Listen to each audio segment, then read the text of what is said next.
Dans cette vidéo, on va parler du SWOT et du PESTEL qui sont des outils d'analyse de marketing. On va commencer par le SWOT. Qu'est-ce que ça veut dire du coup le SWOT? C'est l'acronyme en anglais de Strength, Weakness, Opportunity et Threat. Communément en français on appelle ça le FFOM, donc force, faiblesse, opportunité et menace. Bon, du coup je présente ça comme ça parce que c'est plus parlant visuellement, force et faiblesse interne et opportunité et menace externe. Maintenant qu'on vous a défini ce qu'était un FFOM, on va prendre un cas pratique, ça vous aidera à mieux comprendre ce qu'est un SWOT. On va commencer par les forces de l'entreprise Nespresso. La force de Nespresso, c'est que c'est le leader sur ce marché depuis plus de 20 ans, donc ils ont quand même une renommée mondiale. Une autre force de Nespresso, c'est d'avoir des produits de très forte qualité. Un bon marketing, ils engagent des bons acteurs comme Georges Clooney, avec la fameuse phrase What else, qui a fait le tour du monde. Ils ont aussi une image de luxe et une notoriété qui, on peut dire, est excellente. Et ils sont aussi très axés sur le plan écologique. Je pense que c'est pas mal pour les forces. En termes de faiblesse, qu'est-ce qu'on pourrait reprocher en interne à cette entreprise? Ils pratiquent quand même pas mal de prix élevés. Ils ont des machines à utilisation unique et on ne peut pas faire autre chose que du café. Ils ont des points de vente assez limités en France. Du moins, en prenant la ville de Dreux où on est situé, autour de nous, on n'en a pas directement. Il faut aller soit en région parisienne ou dans des villes plus grandes telles qu'Alençon, Rouen, etc. Commander sur internet.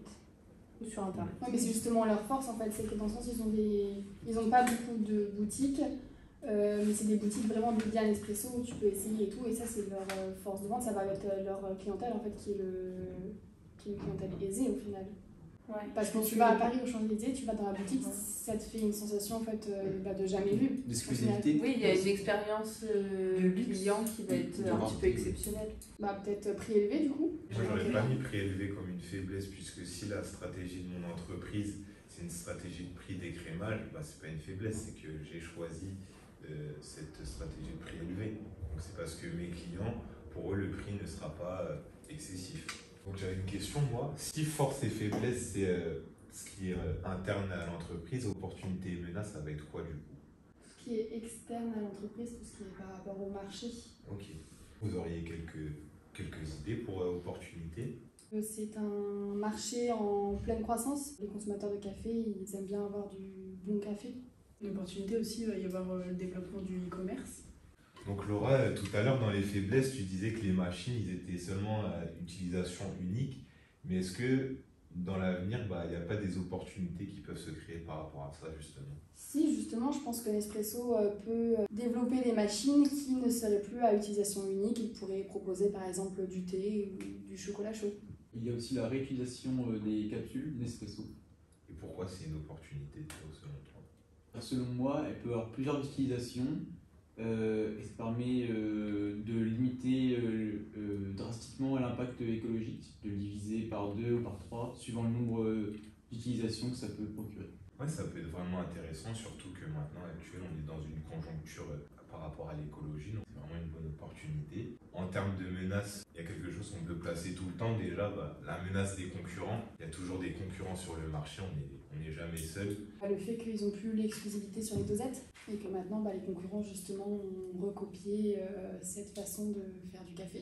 Des différents produits de substitution, car il y a aussi les dosettes de café. Le prix des exportations il a augmenté et du coup ça fait augmenter la capsule de café et donc un peu baisser le pouvoir d'achat. Donc en fait, si j'ai bien compris, les forces et faiblesses, donc c'est ce qui concerne réellement l'entreprise qu'on étudie, donc là en l'occurrence Nespresso, et les opportunités et menaces, donc ce qui est externe à l'entreprise, c'est sur le marché. C'est tout à fait ça.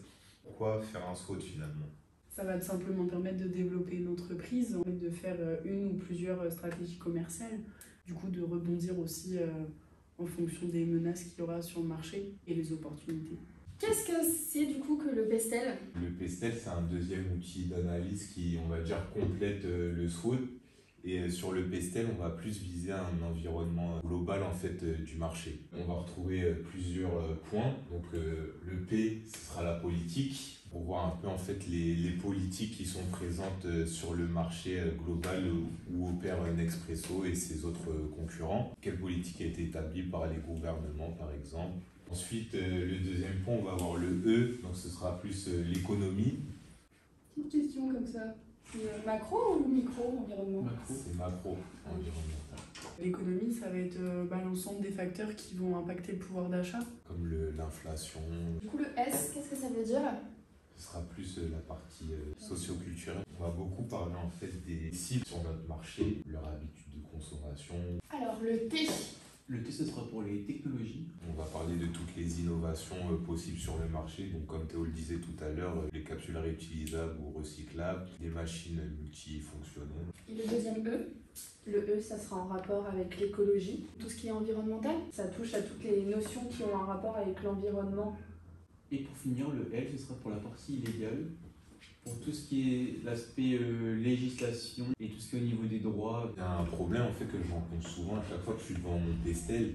Je bug toujours entre politique et légal. Pour moi, ça se ressemble trop. Parce qu'il y aurait quelqu'un qui aurait des conseils justement pour que je puisse m'en sortir. Pour tout ce qui va être politique, en fait, c'est tout ce qui va être en rapport avec les décisions du gouvernement. Alors que pour tout ce qui est légal, en fait, c'est tout ce qui va être loi, règlement, qui va impacter en fait l'entreprise, le marché. Ah ok. Et du coup, si on reprend l'exemple de Nespresso, est-ce que vous pourriez me donner des exemples du pestel de Nespresso?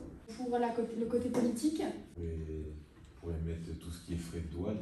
au niveau économique. Ces dernières années, à cause du Covid, on a rencontré une inflation au niveau des prix, que ça peut jouer sur le pouvoir d'achat des clients.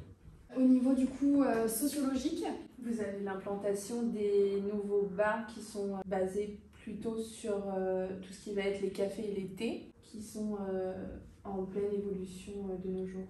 On va avoir aussi le fait en fait que le café, c'est un aliment en fait qui rapproche les gens.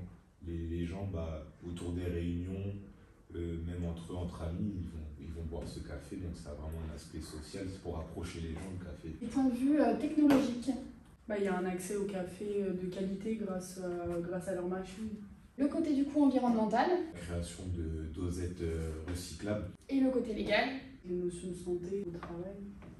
Bon voilà, c'est tout pour cette petite vidéo qui résume un petit peu ce que c'est que le pestel et le SWOT, en espérant que ça va vous aider pour vos révisions futures. Et puis on a hâte de vous retrouver dans une nouvelle vidéo. Ciao! Merci. Merci à vous.